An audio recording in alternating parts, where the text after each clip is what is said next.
Paz do Senhor, meus irmãos, mais um domingo que nós nos encontramos na casa de Deus. Estamos aqui diretamente da Assembleia de Deus, em Piripiri, Missão Comadésima. Estamos presentes, ministrando uma escola bíblica para os nossos irmãos e também presentes pelas redes sociais, transmitindo ao vivo a aula que será ministrada hoje. Para que os irmãos se situem, nós já estamos na lição de número 10, estudando o tema deste trimestre, que é o primeiro trimestre de 2020, estudando a raça humana, falando sobre queda, ou melhor, sobre origem, queda e redenção. Neste momento, nós estudamos as 6 primeiras lições falando sobre a queda. Das lições número 7 até a lição de número 11, nós estamos estudando o processo de redenção. Estudando o processo de queda, desculpa. Da lição número 1 a 6, nós estudamos sobre a origem. Das 7 a 11, nós estudamos o processo de queda. E as duas últimas lições, que serão a de número 12 e número 13, nós falaremos do processo de redenção. Tá? Quem comenta essa revista é o pastor Cláudio Honor de Andrade. E ele nos abençoa hoje com o seguinte tema, lição de número 10. Essa lição de número 10 traz como tema já uma afirmação exclusivista. Veja o que é que o comentador coloca. Somente, exclusivamente o Evangelho é que muda a cultura humana. Isso de cara já nos traz uma grande responsabilidade. Você poderia me perguntar por quê? Eu diria rapidamente porque nós conhecemos as boas novas de salvação, que é o Evangelho. De modo que torna-se uma obrigação, uma vez que eu sei que só o Evangelho muda a cultura, muda a vida de quem está lá fora, eu me torno agora obrigado a ser um compartilhador deste processo. Se não me equivoco, Handel Spurgeon, Charles Handel Spurgeon diria que o Evangelho é quando um mendigo descobre onde tem pão e sai para comunicar aos outros. Ele não guarda só para si.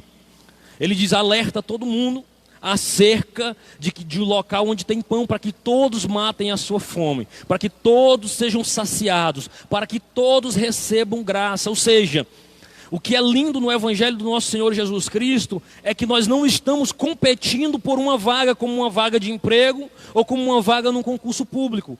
Há muitas moradas, como diz o Senhor lá em João 14. Na casa de meu pai há muitas moradas. Ou seja, nós não estamos competindo. Talvez a grande maravilha é chegarmos de mãos dadas, todos juntos, a nossa comunidade e tantos outros cristãos que nós conhecemos, juntos aos céus de glória, para juntos adorarmos e bendizermos o nome do nosso Senhor. Para tal, irmãos, eu quero já fazer uma leitura conjunta com os irmãos sobre o assunto da lição.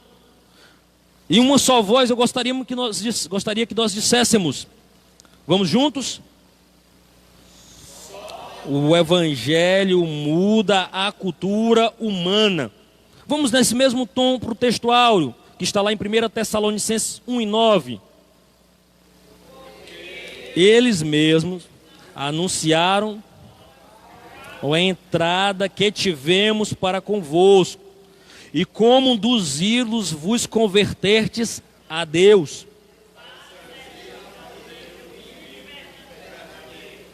1 Tessalonicenses 1:9. Olha que coisa maravilhosa. Vamos falar sobre os Tessalonicenses daqui a pouco. Exatamente, deixamos. Olha o que Paulo faz. Como, e o que eu acho lindo, só isso aqui dá para a gente falar a manhã inteira. Quando Paulo agora narra a alegria, porque que ele está escrevendo, é um elogio que ele faz àquela igreja, quando diz, olha, eles mesmos anunciaram de nós qual a entrada que tivemos entre vós. Ou seja, alguém começa a comentar e diz, olha, eles tiveram boa entrada lá.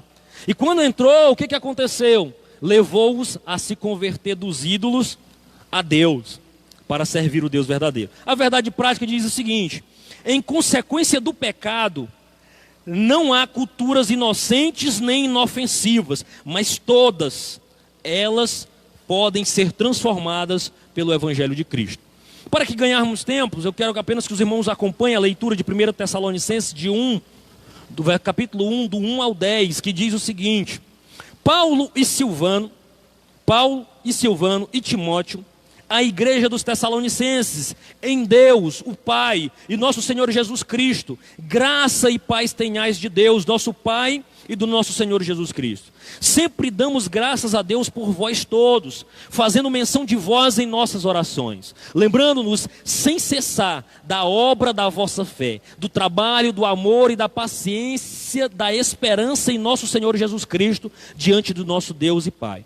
Sabendo, amados irmãos, que a vossa eleição é de Deus, porque o nosso evangelho não foi a vós somente em palavras, mas também em poder e no Espírito Santo, em muita certeza, como bem sabeis, quais fomos entre vós por amor de vós. E vós foste feitos nossos imitadores e do Senhor, recebendo a palavra em muita tribulação, com gozo do Espírito Santo, de maneira que foste exemplo para todos os fiéis na Macedônia e Acaia, porque por vós soou a palavra do Senhor, não somente na Macedônia e Acaia, mas também em todos os lugares, a vossa fé para com Deus se espalhou, de tal maneira que já dela não temos necessidade de falar coisa alguma, porque eles mesmos anunciam de nós qual a entrada que tivermos para convosco, e como dos ídolos vos convertertes a Deus, para servir a Deus vivo e verdadeiro, e esperar dos céus a seu Filho, a quem ressuscitou dos mortos, a saber, Jesus Cristo, que nos livra da ira futura. Oh, irmão, meu desejo, irmãos, é que haja um amor de todos nós pela Escritura. Ou o que Paulo está dizendo aqui? Eu poderia parar a aula e ficar só nisso aqui. Ou o que Paulo está dizendo aqui? Ele está dizendo assim: irmãos, deixa eu fazer um elogio para vocês. Rapaz, em todos, eu vou parafrasear, digamos que ele estivesse escrevendo para a Assembleia de Deus aqui. Ele disse: olha, meus irmãos, eu quero dizer um negócio a vocês. O evangelho através de vocês atingiu o Piauí inteiro, rapaz. Chegou no Maranhão e na banda do Ceará. Hoje eu não tenho mais nem necessidade de falar de vocês, porque todo esse povo que conhece a fé de vocês aqui em Piripiri, estou parafraseando Paulo, como se Paulo estivesse escrevendo para que você entenda. Se soubesse da fé aqui em Piripiri de vocês, estão boquiabertos, porque vem a fé frutífera, uma fé transformadora. E eles mesmos dizem como vocês saíram do pecado, dos ídolos, e se converteram a um Deus vivo. Nós não temos mais necessidade de falar como vocês se converteram. Toda a região em volta de vocês conhece a fé de você. Ô meu irmão, isso é lindo demais. E se quer um elogio, esse é o elogio. Uma fé viva, de um Deus vivo. Louvado seja o nome do Senhor. Porque o evangelho, irmãos, o evangelho, eu gosto demais do irmão Sebastião, não é porque ele está aqui não. Mas porque é uma fé viva. Irmãos, o Deus que nós servimos só vale a pena seguir esse Jesus se for para seguir com força, como disse, com todas as forças, para valer. É uma fé viva, é uma fé empolgante. Não adianta ler a Bíblia derrotado, não. A gente lê a Bíblia com ânimo, com alegria de saber que aquilo é a palavra de Deus. A harpa cristã, como nós cantamos agora há pouco, não é para ser cantado arrastado, morto, para cantar com vida. Jesus é o sangue de Jesus que me limpou, que me lavou, que me fez nova criatura. Oh, meus irmãos, como nós precisamos voltar ao início da nossa fé, daquela empolgação genuína de alguém que vibra no Espírito. Irmão, nós fomos tirados das trevas para a maravilhosa luz do Senhor. Não é para a gente andar carrancudo, não é para a gente andar sorrindo, dizer assim: Jesus me salvou, Jesus me libertou, Jesus me transformou, e deixa eu compartilhar contigo o amor que eu vivo com Ele e para Ele. E as lutas? Tem, e são muitas, mas sem Ele é pior. Sem Ele eu não tenho esperança. Mas com Ele eu passo pela dificuldade, pela doença, pela desesperança, e eu vou com Ele sabendo que mesmo se eu morrer, eu já tenho alguém me esperando. Porque a vida do crente, a esperança do crente não é só nessa vida não, irmão. E é isso que a gente precisa entender. A nossa esperança não é só aqui. Irmão, e se eu morrer? Eu estou com Jesus, glória a Deus. Eu vou para a eternidade, que é o melhor lugar. E se eu viver? É como Paulo diz, que seja para a glória de Deus. E se eu morrer? É lucro, porque eu vou me encontrar com o meu Senhor. Aí ele diz: eu nem sei o que é que eu quero, Se eu fico vivo para ajudar vocês a caminhar na fé, ou se eu quero logo partir para a eternidade e me encontrar com o meu Jesus. Irmãos, a igreja precisa ter essa convicção do retorno de Jesus, do encontro com o seu Senhor, de modo presente. Nós perdemos muito isso e precisamos renovar a nossa convicção neste aspecto.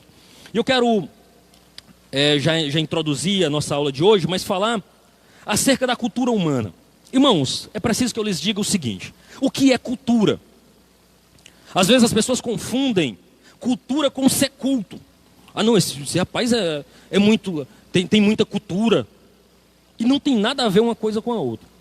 Uma coisa é você ser instruído, ser culto, ser formado academicamente. Outra coisa é você ter cultura de modo geral. Porque o que é essa cultura? É a cultura que você está lá no interior e o pai ensina para o filho o modo de plantar, o modo de colher, o modo de corrigir alguma coisa. Por que nós fazemos isso? A gente retelha é assim, a gente constrói é desse modo. A gente faz, como quando eu sento com meu avô e eu pergunto, antes de iniciar o inverno, e digo, o inverno vai ser bom ou vai ser ruim? Ele diz, rapaz, pelas experiências, talvez seja muito bom. Ou pela experiência, eu lembro muito de uma conversa que eu tive com ele, ele disse, rapaz, ano 2 é ano meio difícil, o inverno geralmente não é bom não. E isso ele aprendeu aonde? Foi na academia, ele foi estudar em livros? Não, ele viveu por mais de 80 anos e viu que os anos 2 tinham uma certa dificuldade ali para o inverno. Isso são experiências, aqueles mais velhos olham o tempo e dizem, rapaz, já vai chover. E a gente olha assim, rapaz, cadê? Principalmente o Mar Novo, né? Porque vem de uma experiência de tempos e que não pode ser desprezada. Você está entendendo? Então, o que o comentador registra como cultura? É aquela transmissão de experiências que todo homem é capaz de fazer dentro do seio da sua comunidade, ali nas suas relações. E é importante que a gente diga isso, porque a cultura, de modo geral, por mais que nós estejamos inseridos numa cultura, e o nosso Senhor Jesus Cristo, quando veio à Terra, também estava inserido numa cultura, nenhuma das culturas do conhecimento, da transmissão popular ao nosso redor, ela é inofensiva e ela não deixa de ser pecaminosa. Sabe por quê, irmãos? Porque com a queda do homem, e é o que Paulo registra em Romanos, todos pecaram. E quando ele diz todos, é todos mesmo, irmão. Pecaram e destituídos foram da glória de Deus. Ou seja, não há nenhum justo sequer. Todos carecem da graça do Senhor.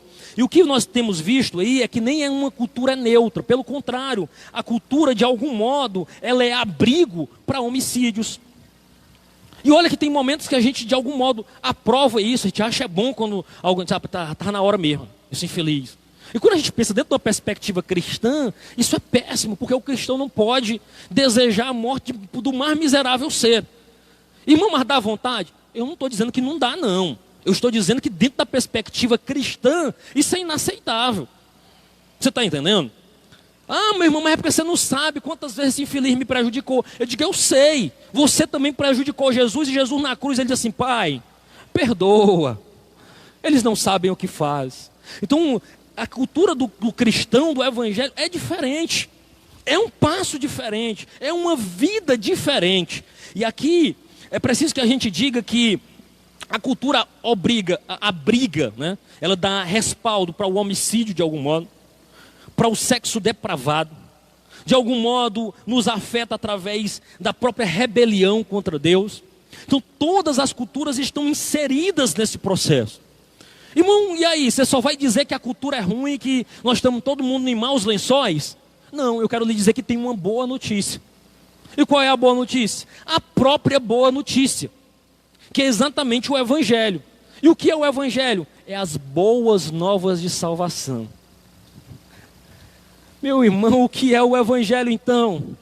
É esperança, meu irmão, para mim e para você que é pecador jogado. E Jesus agora morre na cruz para que você mesmo, pecador, condenado ao inferno, possa dizer assim, Jesus, eu aceito o teu sacrifício naquela cruz. Eu tenho fé que o teu sangue me limpou de todo pecado. Aí sabe o que Jesus diz? Está limpo. Está perdoado. Vem comigo, tu é meu. Tu é meu filho agora.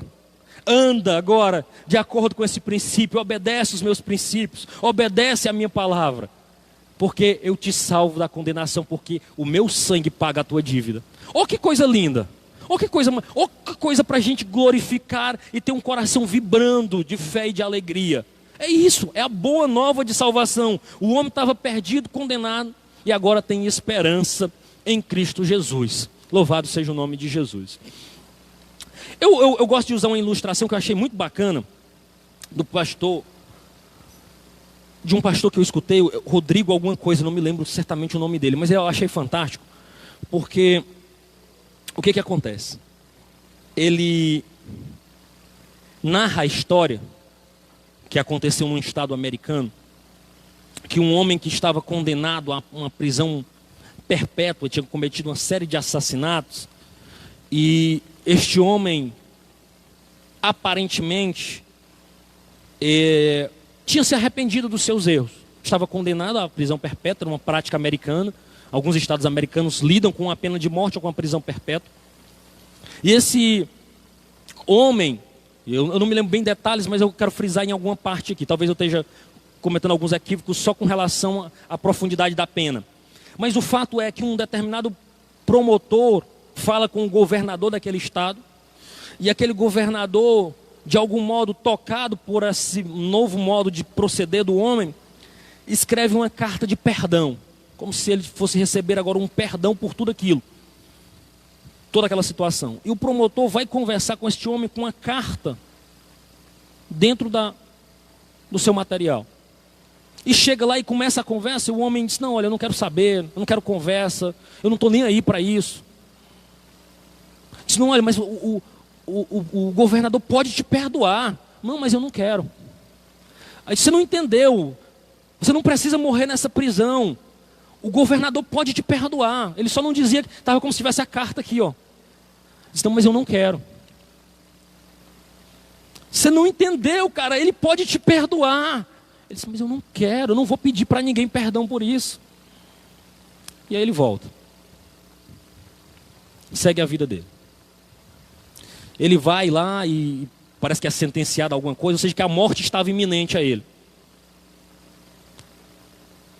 E quando ele fica sabendo disso, ele mantém a sua palavra e diz já no seu ato final lá, diz: olha, ninguém morre pelo pecado que cometeu, mas pelo perdão que deixou de abraçar. Você está entendendo que ele poderia ser livre? Aqui é só uma bela ilustração para mostrar a nossa vida cristã. Nós estamos num ambiente espiritual para você entender isso. Ou seja, aquele homem foi levado à morte, não pelo crime que ele cometeu. Mas por quê? Porque ele não diz assim: eu aceito o perdão. Eu aceito essa carta de anuência aí, de perdão. Então ele rejeita o perdão. Então é condenado à morte. O homem que está lá fora, que morre e vai direto ao inferno, não é só pelos pecados que ele cometeu, mas pelo perdão que ele deixou de abraçar em Cristo Jesus. É forte, irmãos. E aí, qual é o papel da igreja em tudo isso? Me diga. Nós temos que ser esse promotor da verdade, dizendo: olha, aceita, tem perdão para ti, tem perdão para ti. O teu pecado é grave, mas o Senhor que nós servimos pode te perdoar, pode te restaurar, pode te renovar, pode te fazer uma nova criatura. Aceita este perdão. Nós não podemos obrigar, mas temos o dever de divulgar, porque uma vez divulgando, cabe a este homem, a esta mulher, a esta jovem criança dizer: eu quero este perdão, ou eu não me interessa, eu não quero este perdão. Aí ele vai lidar com as consequências dos seus atos. Amém? Então a igreja, ela não pode tomar a forma do mundo. Sabe por quê? E é disso que Paulo fala no capítulo 12, pregado aqui várias vezes, quando ele diz assim: não vos conformeis. Eu usei até uma ilustração, a irmã Elda estava numa das aulas, que quem já fez um bolo, sabe que você bate ali a massa ou na mão. Vou usar um exemplo, já que o irmão Cândido está aqui, eu vou fazer referência a ele. Quando você vai fazer ali irmão Cândido, agora fugiu a palavra. Eita Jesus, a massa não, mas vai colocar ali os ferrinhos dentro, o radier. Bota as tábuazinhas. Por que tem que botar tábua, irmão Cândido? Porque senão a massa vaza, espalha, né? Não fica na forma que você quer. Então, para dar a forma, você quer uma coluna, é redonda, você bota o quê? Um cano redondo. Quer quadrada? Bota as tábuas quadradas. E joga a massa, porque a massa, não é isso?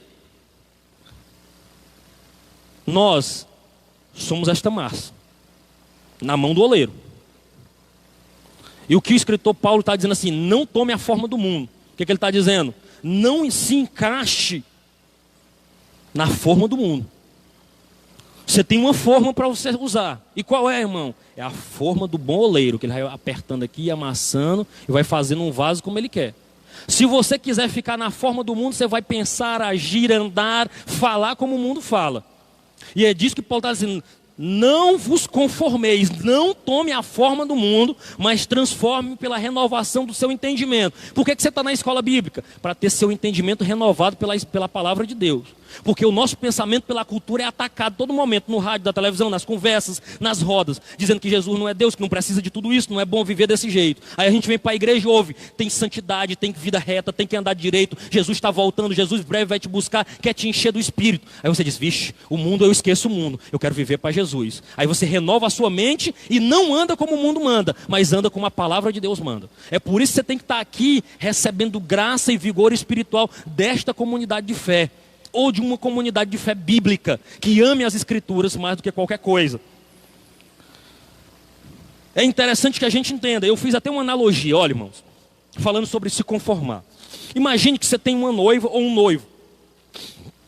Ele é simpático, agradável. Pense num caba ou numa mulher trabalhadora. Você vai dizer, rapaz, é com essa que eu quero casar. Não gosta de brigar fácil, aí diz, é com essa mesmo, Jesus. Só tem um problema. Ela é infiel. Você ficava com ela? Ou com ele? Disse, não, Jesus, pode ser uma graça, bonito e não serve. Aí eu lhe pergunto agora, trazendo para a noiva do Cordeiro. Ela é simpática, agradável. Mas se não for fiel às escrituras, serve? Não serve. Então a noiva do Cordeiro, a igreja de Cristo Jesus precisa ser fiel. E quem é fiel não é a de piripiri, missão como a décima. Quem é fiel é você, que você é a igreja. Igreja somos cada um de nós. Nós somos a igreja. Aqui é um templo que nós nos reunimos para receber e estar em comunhão. Quer dizer o quê? Que a igreja vai ao supermercado. A igreja vai no ambiente de trabalho. A igreja vai, conversa na rodinha dos amigos. A igreja anda, se movimenta, porque ela está representada em você, parte desse reino. Você leva o nome da boa noiva do Cordeiro aonde quer que você esteja. Eita responsabilidade no lombo. Mas essa é a verdade. Ah não, mas sou eu, lá é diferente. É você mesmo. Jesus quer transformar, é você. Você testemunha dele. Você testemunha de que quando o homem aceita Jesus, a sua vida muda. Ou não é? Eita, irmão, hoje está pesado, não está? Essas aulas é pesadas assim, chega dói no escuro. Essa foi a ruína de Israel e Judá. Sabe o que foi? O povo separado por Deus, tirado da escravidão do Egito, conservado no deserto, alimentado, a roupa não rasgava, o sapato não consumia, andou 40 anos no deserto, chegou na terra prometida, Deus deu vitória, abençoou, fez um reino próspero. Aí sabe o que é que eles começaram a fazer? A se relacionar com os povos que Deus tinha tirado do meio deles, a fazer aliança com esse povo, a querer desejar o que aquele povo desejava. Sabe qual foi a ruína deles? Cativeiro, ruína, derrota. Porque toda vez que a igreja de Cristo Jesus, a noiva do Cordeiro, tenta imitar o mundo, ela cai em ruína, em desgraça e deixa de ser a noiva. Adoece, enfeia. É disso que Jesus vai falar. Nós somos o quê? Sal e luz. Ele diz que não pode esconder uma luz, porque ela é evidente. Mas o que eu acho mais lindo é na analogia do sal. Se o sal não serve para salgar, ele é jogado e é pisado por quem? Você sabe quando é que você é pisado pelos homens? Quando você deixa de ter um testemunho cristão sadio. É com aquele gracejo mesmo que o cabo diz assim: rapaz, para ser crente que nem tu, não adianta. Você sabe o que, é que ele está fazendo?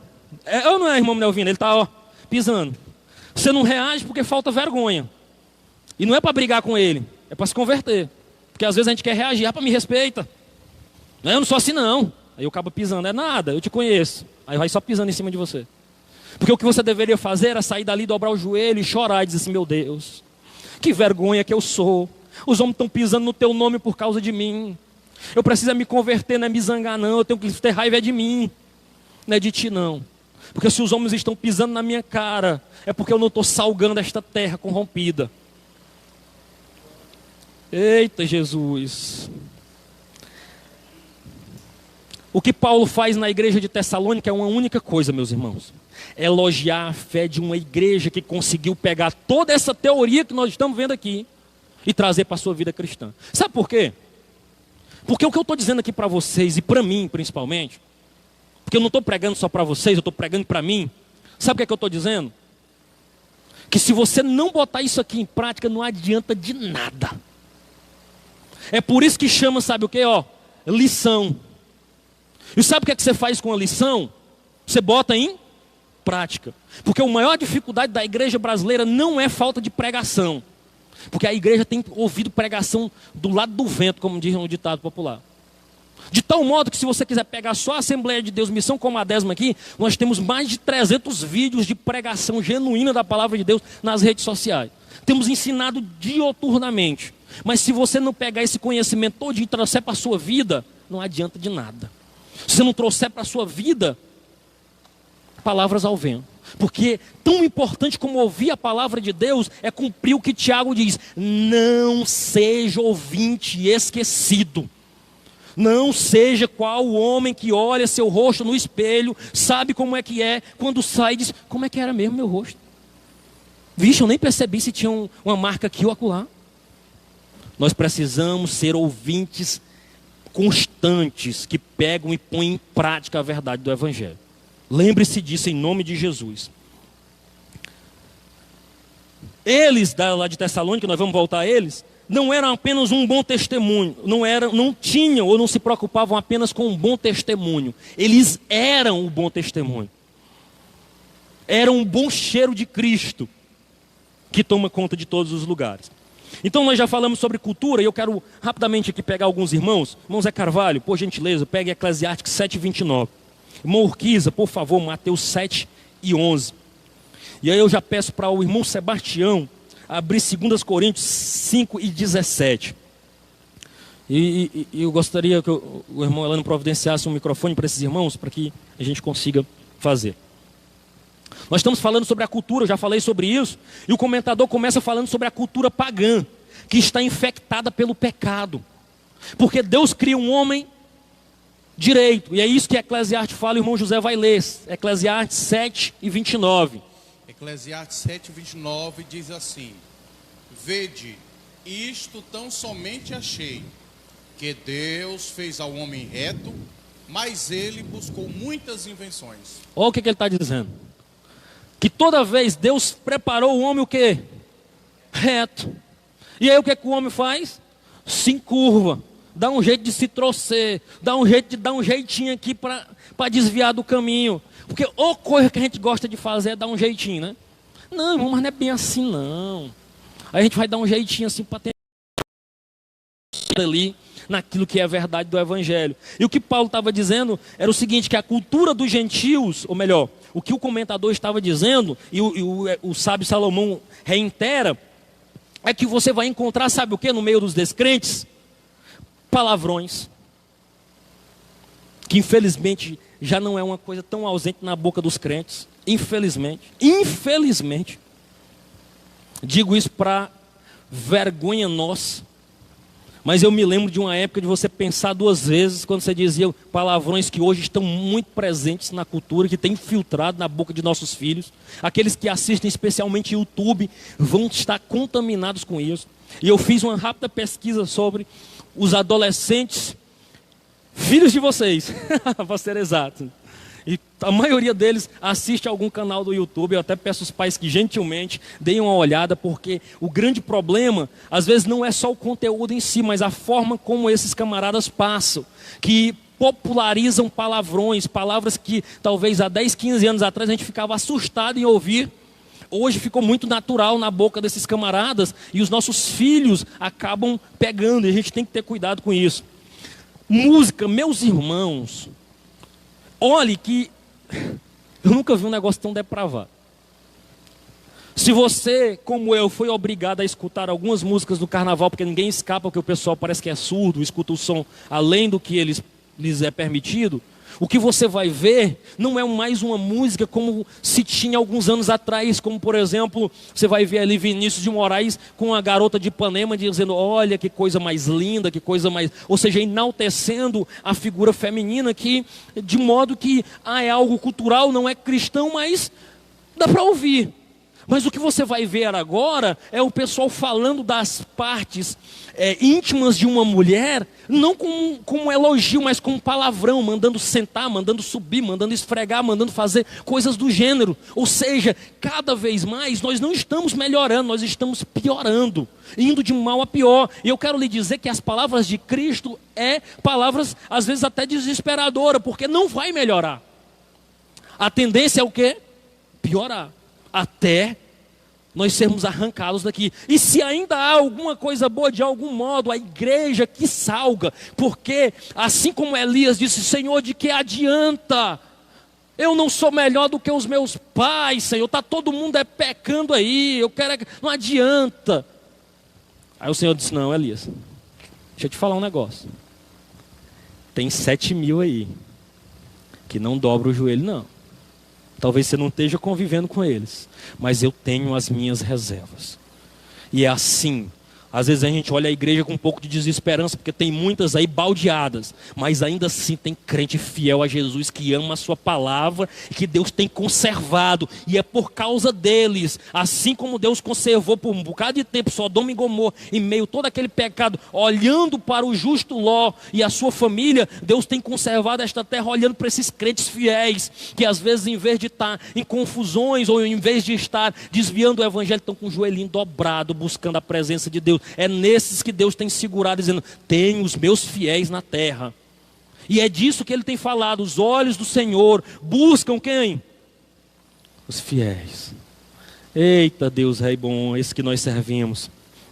E assim, meus irmãos, o que nós vamos ver é isso. Mas de algum modo, o próprio Senhor Jesus Cristo, no texto que o irmão Urquiza vai ler, diz assim, embora, né, o homem sendo mau, ele é capaz ainda de dar boas coisas. Porque a queda do homem, apesar de ter afetado ele na totalidade, corpo, alma e espírito, não o afeta de forma totalmente intensa, de modo que ele não possa produzir alguma coisa boa. Olha o que o texto de Mateus 7:11 vai dizer, irmão Urquiza. 7:11 diz assim, se vós, pois, sendo maus, sabeis dar boas coisas aos vossos filhos, quanto mais o Pai que estás no céu dará bens aos que lhes pedirem.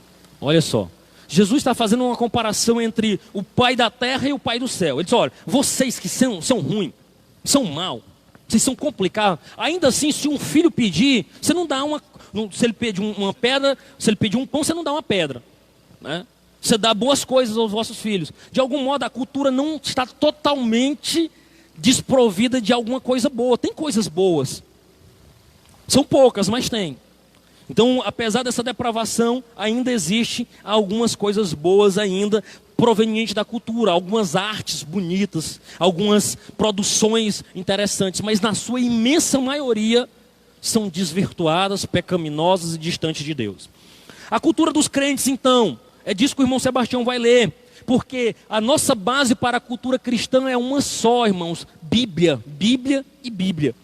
Alguns dos grandes homens de Deus dizem assim, se eu posso lhe recomendar, tenham uma vida de leitura da Bíblia, da Bíblia, da Bíblia. Coisa simples, que todo mundo tem em casa pelo menos 2 exemplares. Com salvas exceções, eu diria que é raro o crente hoje com só uma Bíblia, pelo menos tem 2 ou 3. O que está precisando fazer... não é comprar mais Bíblia, é ler a que já tem. Ou então doar para alguém ler. Né? Doar para o campo missionário, para missões. Ó, não estou lendo, não estou dando conta nem de um aqui, irmão. Pega essas outras 3 aqui, vai lá, leva, em nome de Jesus. Irmão Sebastião, 2 Coríntios 5:17. 5:17. Assim, se alguém está em Cristo, nova criatura é, as coisas velhas já se passaram. Tudo. Eis que tudo se fez novo. Olha que coisa linda. Ele fala de alguém que está em Cristo. E aqui esse está em Cristo não significa um abandono das coisas do mundo. Em que sentido? De modo a sair do mundo. É disso que Paulo fala, diz, olha, se fosse para vocês cortarem totalmente o relacionamento, vocês tinham que sair do mundo. Então, de algum modo, nós vamos estar ainda lidando com as situações, ou na família, ou no ambiente de trabalho, vai estar presente. Infelizmente, mas vai estar. Mas esse nova criatura e tudo se fez novo, tem a ver com uma postura. Se antes a minha vida era consumida pelas coisas aqui da terra, agora eu me gasto e me deixo gastar pelas coisas do alto. Tem a ver agora com obediência a Deus. Se antes eu era voltado para o mundo, agora não, eu sou nova criatura. Tudo se fez novo. Se a minha prioridade era o mundo e as coisas do mundo, agora não, é obedecer a Deus. Se antes a minha prioridade era agradar a mim mesmo, em festas, em boates, em bebedeiras, agora não é mais, em agradar o Espírito Santo de Deus. É em servir o seu reino. Tudo se fez novo. Aquilo que era passado fica no passado. Jesus perdoa e você segue sua vida agora voltado para Ele, em obediência a Ele e a sua palavra, dando a Ele o que a gente costuma dizer, 3 T's: tempo, talentos e tesouros. Porque o Jesus que nos recebe, Ele nos recebe de forma integral, querendo de nós o nosso tempo, os nossos talentos, dons e talentos que Ele mesmo nos deu, e os nossos tesouros, os nossos bens. Tudo que temos é dele, para Ele e para a glória dele. Então é importante que a gente tenha essa dimensão clara do que é servir o reino de Deus, do que é servir a Jesus, é estar totalmente voltado para Ele. Amém? E ainda eu pedi para o irmão Jane Gerson, Filipenses 4:8, porque o Senhor também transforma nosso modo de pensar e nos faz seres diferentes. E talvez Filipenses 4:8 consiga discernir isso muito bem, porque vai no cerne da nossa questão, que é o nosso modo de pensar. Nos fazendo diferente de que maneira? Aquele que era dado ao vício, ou seja, em vez dos vícios, nós passamos a ter o que agora? Liberdade. Em vez da violência, reina em nosso meio o que? Amor e paz. Em vez do respeito ao próximo, reina em nosso meio o amor ao próximo, inclusive aos nossos inimigos. Porque só a Bíblia e Jesus que manda a gente amar inimigo. É coisa assim, que só o Espírito Santo com a gente, né? Mas inimigo também, Jesus, porque um amigo é fácil amar. Agora tem que amar os inimigos. E aí, rapaz, chega a gente coça a cabeça e diz, Jesus, precisa isso tudo mesmo. Deixa de exagero. A gente diz, Jesus, é os inimigos. Também, bota no bolo os inimigos. E assim a gente vai seguindo. Em vez da sensualidade, o pudor. A vida cristã sadia, voltada para a glória de Deus. Em vez da ostentação pela ostentação, eu tenho, eu posso, eu faço, a generosidade. Eu dou, eu divido, eu partilho com aquele que precisa. E nós estamos vivendo, inclusive, um tempo delicado aqui em Piripiri, onde temos sido castigados severamente com chuvas, né? E quando eu digo castigados, é a chuva que castiga. Não estou dizendo que é castigo de Deus, não. A chuva é bênção. Às vezes a gente padece por, às vezes, construir em locais inadequados. O sertanejo é muito delicado, porque passa tempos e tempos sem uma chuva. Às vezes não dá para construir bem aqui dentro desse rio.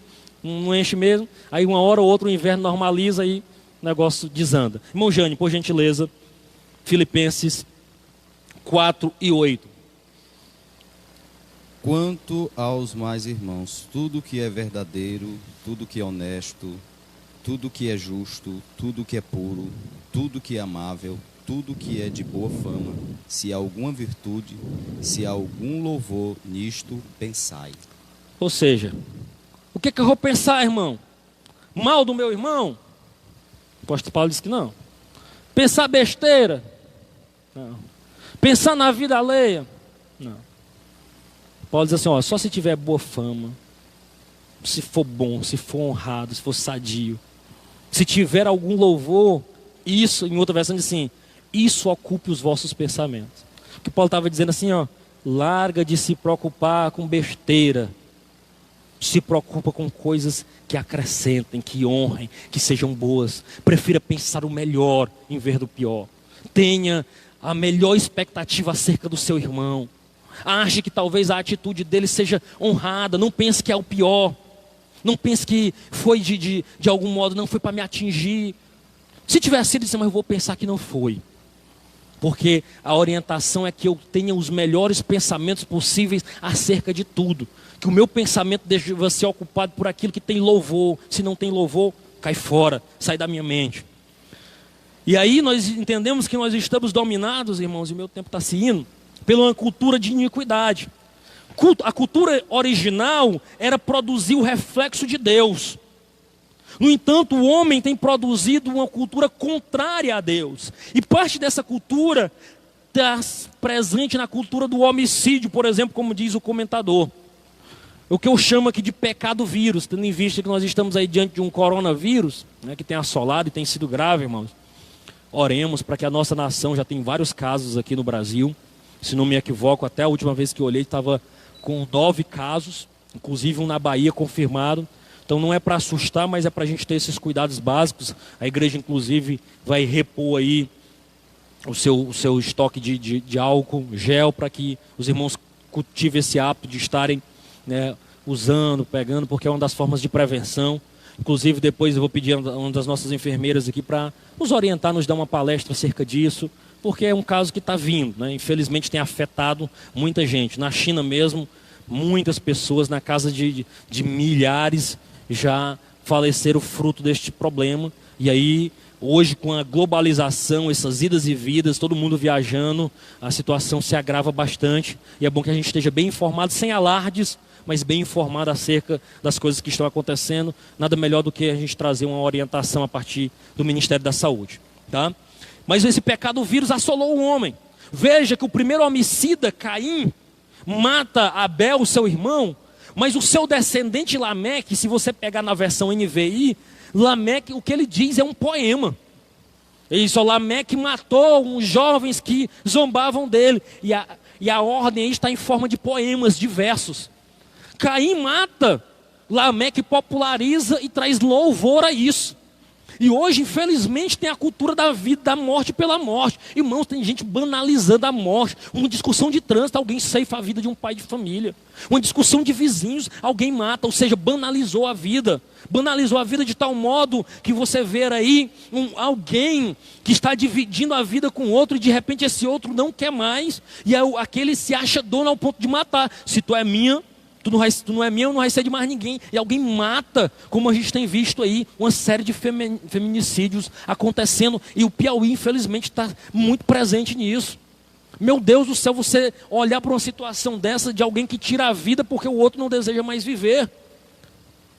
Onde é que nós vamos parar, irmãos? A cultura do homicídio gratuito, da ofensa gratuita. Da sentença de morte gratuita. Hoje o cara vai assaltar, ele não só leva os bens, de nada ele dá um tiro só para ver o outro sofrer, morrer e padecer. Irmãos, isso é falta de Deus. É porque o outro olha para o ser humano e não enxerga a imagem e semelhança de Deus.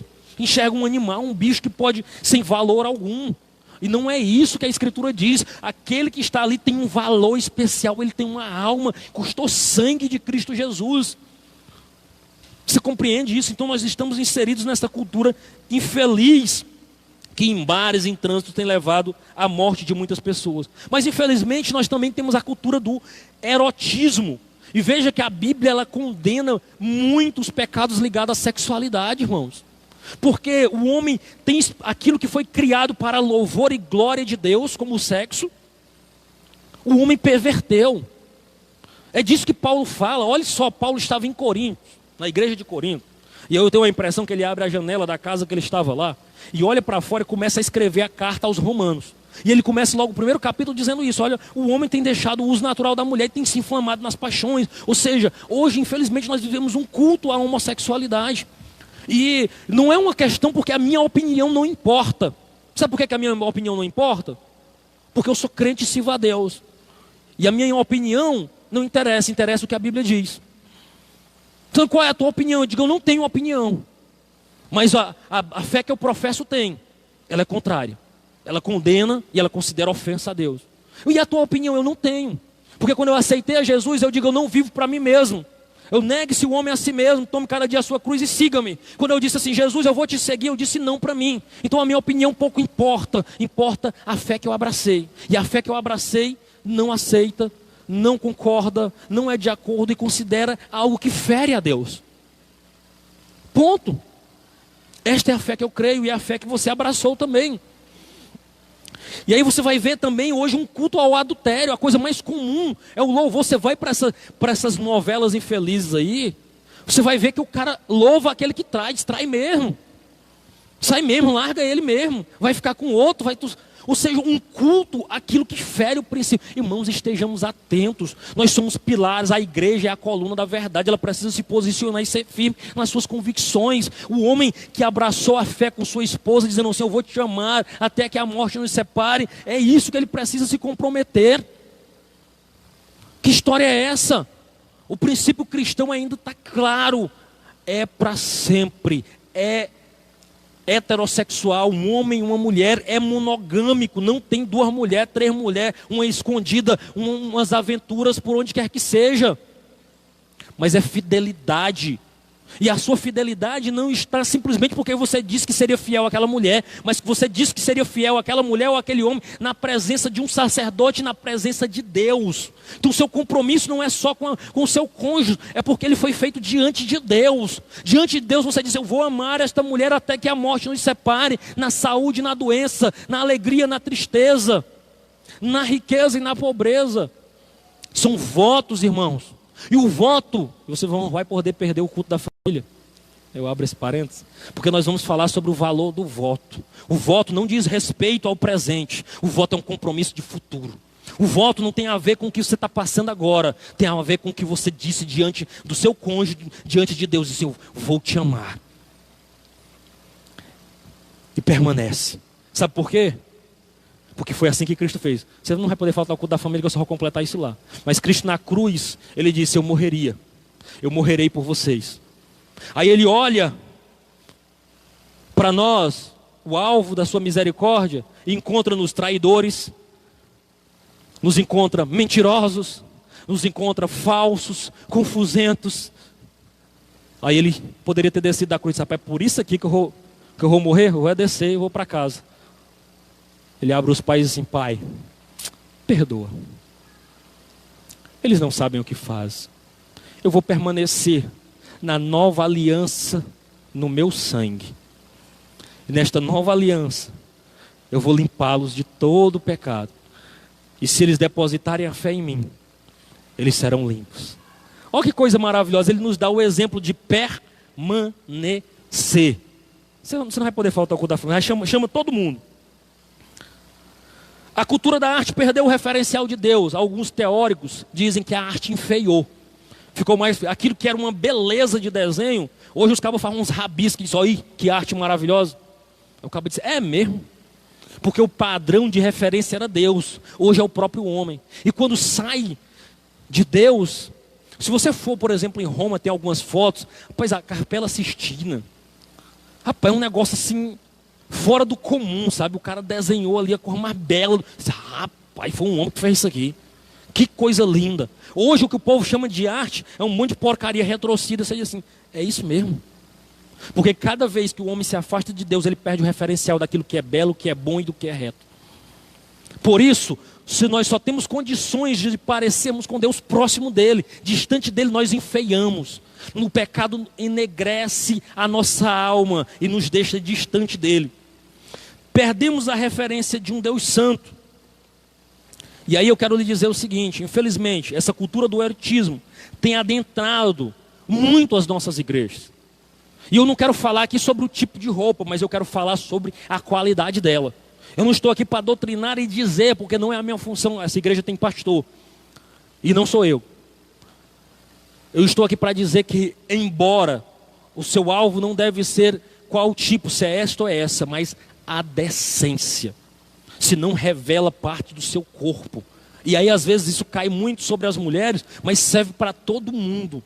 Não se espelhe no mundo, o mundo não é referência. Infelizmente, as redes sociais, o Instagram está cheio de porcaria, foto de mulheres seminuas, que tem mostrado aquilo que é sagrado para ser revelado dentro da união do casamento, tem se popularizado nas redes sociais, como se fosse um grande ato de pornografia, e cada vez mais o povo se exibe mais nessas questões, com suas danças sensualizadas, suas roupas sensualizadas. Irmãos, nós prezamos pela decência.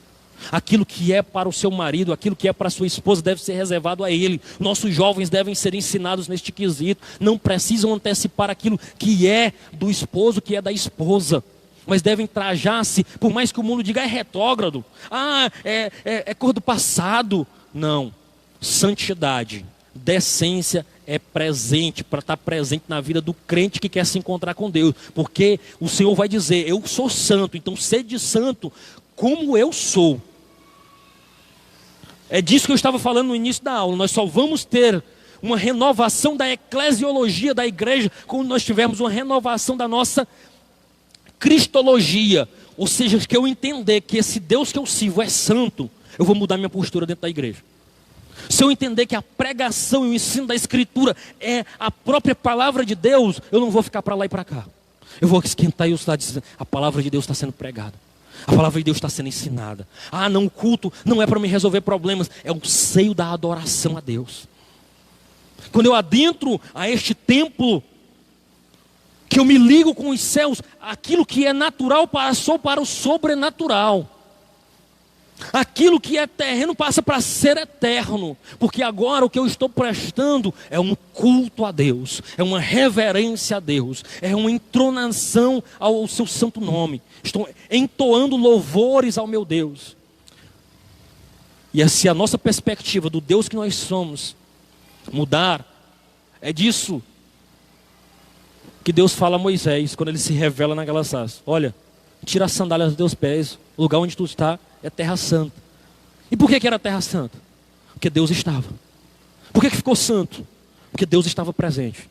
Não é o local que é santo, mas é aonde Deus está que é santificado para a glória do seu nome. Aí eu lhe pergunto: quando nós nos reunimos aqui, nós cremos ou não cremos que Deus está? Pois pare de andar para um lado e para o outro, pare de beber água, pare de ir no banheiro, pare de ir para todo lugar, porque você está na presença de Deus. E se você me ver passando, pode me cobrar também, porque tem hora que eu também faço isso. Eu não estou querendo aqui arrotar morais apenas. Eu estou dizendo que você pode me chamar a atenção. Se eu estiver passando, pega na minha mão e diz: rapaz, seu canto se aquete, você está na presença de Deus. Aí eu vou voltar desconfiado e vou voltar a dizer: você tem razão, obrigado, que você me lembrou que eu estou na presença de um Deus santo. Porque às vezes nós precisamos ser lembrados disso. Às vezes nós precisamos, porque parece que os crentes passam o dia todinho sem beber. Aí quando dá 6 horas da tarde, diz assim: quando eu chegar na igreja, aquela água daquele bebedor, eu mato a minha sede. Aí passou o dia todo apertado e diga: só dá certo se for no banheiro da igreja. Meu irmão, Deus te deu um WhatsApp para você resolver as coisas da igreja. Resolve pelo WhatsApp. Parece que eu digo: não, quando chegar na igreja eu vou resolver todos os negócios que eu tenho com os crentes. Eu falo com os crentes tudinho. Espero terminar o culto. Sabe por quê? Porque se tiver 3, 4 ligado com os céus, diz assim: glória a Jesus, Jesus está no nosso meio. Aquele que está do teu lado distrai e diz: Jesus está aqui mesmo, deixa eu largar o celular e me ligar com os céus. Deixa eu me ligar porque o trono da graça está presente. Porque quando nós mandamos glória para cima, a glória de Deus desce. Você crê nisso? Pois encare o culto desta noite diferente, chegue de um modo diferente. Quando você pisar ali na calçada, você já começa a dar glória a Deus e falar em línguas estranhas. Seu Jesus está no nosso meio, Jesus está no nosso meio, o meu Jesus está aqui, eu vim te adorar. E aí fica diferente, irmãos, o louvor e a adoração ao nome do Senhor. Porque às vezes a gente diz: o culto foi tão frio. É claro que foi frio, meu filho. Você não se ligou com os céus um minuto.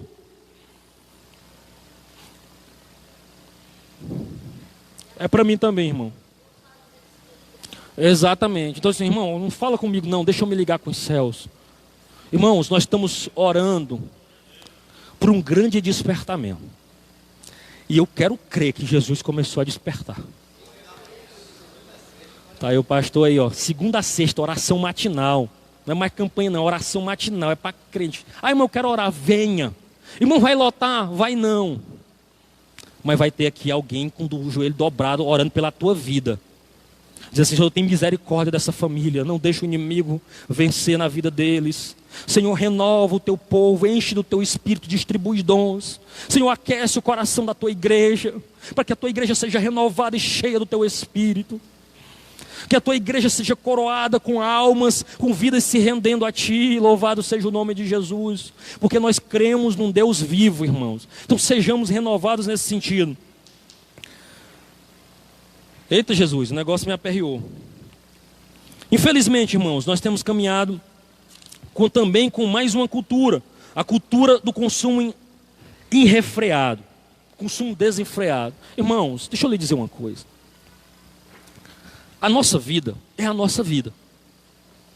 A vida do irmão é a vida do irmão. Às vezes o irmão vai estar bem. Glória a Deus pela vida dele. E você talvez não vai estar tão bem. Glória a Deus por aquilo que Deus lhe deu. Não queira dar um passo maior do que apenas se semelhar com seu irmão, porque ele tem a vida dele. Ele sabe aonde o sapato aperta. O que nós temos visto, às vezes até no meio da igreja, de gente endividada porque quer acompanhar os passos de outro. Eu aprendi bem cedinho que galinha que acompanha pato morre afogado. Então, irmãos, vá com suas posses. Você não precisa provar nada para ninguém. Você não precisa provar que é mais abençoado do que ninguém. O Deus que vai te dar as coisas, Ele pode te dar. E pode, inclusive, não te dar. Você pode passar por essa vida todinha aqui na pendenga. Mas o que importa aqui não é a pendenga ou a vitória financeira, mas é o nome escrito no livro da vida. O que importa aqui nessa terra é se você é reconhecido no púlpito ou não, mas se você é conhecido nos céus. Porque eu quero lhe dizer, talvez nós passemos essa vida toda e não tenhamos o reconhecimento dos homens. E daí, o que me vale é o reconhecimento de meu Jesus. Eu não quero ser reconhecido por homem nenhum, não. Mas naquele dia, quando eu me apresentar diante do meu Senhor, Ele disse: vinde, bendito do meu Pai, recebe por herança. Vinde, Adonias, eu te conheço, vem. Não quero ser conhecido aqui não, mas vem, entra aqui. Entra no gozo do teu Senhor. Porque às vezes a gente se preocupa tanto com isso, mas também esquece que lá nesse mesmo lugar alguém vai dizer assim: Senhor, e eu? Aí o Senhor disse: vixe, você quem é tu não? Senhor, tu não esqueceu, mas eu preguei demais, Senhor. Senhor, eu fiz corra gigante no teu nome. Disse: é mesmo? Conheço você não. Nunca vi teu nome aqui na oração de 5 horas da manhã. Nunca vi teu nome falando comigo. Você fez um bocado de corra lá, mas não consta que não. Você fez pelo seu nome, não pelo meu. Oh, que corra triste, irmão. Acaba caminhar para a igreja 50 anos e não ser conhecido pelo Senhor. É o exemplo que eu gosto daquele camarada que vai expulsar demônio. Eu acho muito interessante. Os cabas chegam assim: ó, sai em nome de Jesus que Paulo prega. O demônio diz: rapaz, olha, Jesus é terrível, meu. Quando ele pega a gente, ataca muita. Sei quem é ele demais. Paulo, rapaz, esse cabinha é conhecido. Mas vocês não fazem ideia. E quem a gente não conhece, sabe o que a gente faz? Dá uma pisa. E os cabas apanham. Porque tem uma coisa interessante que eu aprendo aí. Aquele que é ligado com Jesus, ele é bem conhecido nos céus e até o inferno sabe quem é ele. Sabe que não pode triscar, que não pode tocar, que não pode bater. Persegue e tenta minar as forças, mas sabe que nele habita um Espírito que o guarda e o guia para a glória do nome de Jesus. E o Evangelho que transforma. Rapaz, me cancelaram meu tempo faz hora. Jesus nasceu em meio à cultura, mas exige de nós um evangelho transformador. Filipenses, Paulo escrevendo nos Filipenses 2,15 assim, ó: resplandecei como astros no mundo. Ele não está dizendo para você ser um grande astro maravilhoso aí não. Ele está dizendo para você ser distinto. Aonde você passar, fazer como aquela mulher que viu Eliseu de longe. Disse: olha, meu filho, está vendo aquele cara? Ali vai um homem de Deus. Ali vai um crente. Ali vai alguém que serve o Senhor. Vamos fazer um quarto para ele? Pô, mas a gente nem conhece, mas bora fazer um quarto. Pô, esse homem é crente, é bem-vindo na nossa casa, porque tem algo diferente na vida dele. É assim que precisamos ser conhecidos, irmãos, nessa cultura, nessa sociedade. Precisamos influenciar. Aonde tem a poligamia, nós defendemos a monogamia, uma só mulher, um só homem. Onde tem a homossexualidade, a heterossexualidade. Aonde tem o infanticídio, o aborto, o valor à vida. Onde tem a violência, a paz. Onde eu tiver o ódio, o preconceito, o amor de Cristo. O vício em drogas, liberdade em Cristo. Onde tiver a erotização, a santificação, sem a qual ninguém verá o Senhor.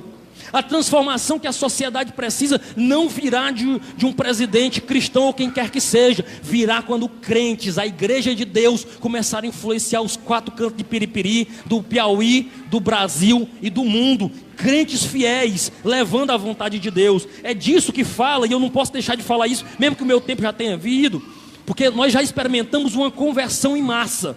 O Império Romano, quando um imperador cristão assume, o que acontece? Todo mundo passa a ser crente, porque era coisa boa, era ser crente, era servir a Jesus. O cristianismo vira a religião oficial. Sabe o que deu?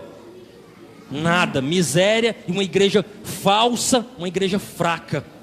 Mas, quando surgiu os grandes avivamentos, a partir de homens de Deus se voltando para Deus, nós vimos transformação de vida. Quando começaram a frequentar a escola bíblica, criada no século XVIII, por um camarada chamado de Robert Hankins, 4 anos de existência da escola bíblica, 250 mil crianças estavam dentro da escola bíblica, sendo instruídas, alfabetizadas a partir da instrução da Bíblia. Oh, que coisa maravilhosa, irmãos! A EBD é a maior escola bíblica do mundo. Mas eu quero fazer um relato que é dito no livro Heróis da Fé, que inclusive eu recomendo a todo crente ter esse livro e ler. Já fiz isso várias vezes. E um dos relatos é o seguinte, e eu leio aqui rapidamente para você. Uma nova cultura foi estabelecida no estado norte-americano da Geórgia, quando John Wesley por ali passou. Diz Orlando Boyer, que é o escritor dos Heróis da Fé, que ele disse, olhe só para isso, uma sala de baile ficou inteiramente abandonada, enquanto a igreja se enchia de pessoas que oravam e era salvo. George Whitefield, falando sobre Wesley, diz, alcançou indivíduos das mais diversas classes e tipos de conduta. A embriaguez foi abandonada por aqueles que eram dominados pelo vício. Os que praticavam atos de injustiça foram tomados de remorso. Os que tinham furtado e foram constrangidos a restituir. Os vingativos pediram perdão, porque quando o evangelho chega no poder do Espírito Santo de Deus, aquele que roubava, como diz Efésios, não roube mais. Irmão José, nós encerramos com isso. Abra a sua Bíblia aí em 1 Coríntios 6, 9 ao 11. E eu quero pedir aqui para o irmão, cadê o Jardres, para abrir aí Efésios 4, 28 e 29. Irmão José, nós encerramos com isso, irmãos. Diz assim, 1 Coríntios 6, do 9 ao 11. Atente, meu irmão, por favor. Não sabeis que os injustos não hão de herdar o reino de Deus? Não erreis, nem os devassos, nem os idólatras, nem os adúlteros, nem os efeminados, nem os sodomitas, nem os ladrões, nem os avarentos, nem os bêbados, nem os maldizentes, nem os roubadores herdarão o reino de Deus. E é o que alguns têm sido, mas haveis sido lavados, mas haveis sido santificados, mas haveis sido justificados em nome do Senhor Jesus e pelo Espírito do nosso Deus. O que ele estava dizendo? Essa raça todinha aí não vai herdar o reino dos céus. Vocês eram desse jeito, mas agora não são mais, foram transformados e vão receber por herança o reino de Deus. Porque o evangelho limpa o mais vil pecador e faz dele outra criatura. E encerro com que o Jardres lerá em Efésios 4, 28 e 29, que é uma recomendação do próprio apóstolo Paulo. E eu já peço para o nosso pastor nos dirigir em oração, porque senão eu falo até amanhã. Efésios 4, 28 e 29, que diz: aquele que furtava, não furte mais, antes trabalhe, fazendo com que as mãos o que é bom, para que tenha o repartir com o que tiver necessidade. Não saia da vossa boca nenhuma palavra torpe, mas só a que for boa para promover a edificação, para que dê graças aos que ouvem. Olha só, Paulo estava dizendo assim: você aceitou Jesus? Seja diferente. Mentia? Larga a mentira. Roubava? Largue o roubo. Bebia? Largue o vício. Porque você se encontrou com aquele que muda a sociedade. Esse é o nosso Jesus. É o Deus que nós servimos. Em nome de Jesus, agradeço você que ficou nas redes sociais e nos acompanhou até aqui. Obrigado em nome de Jesus.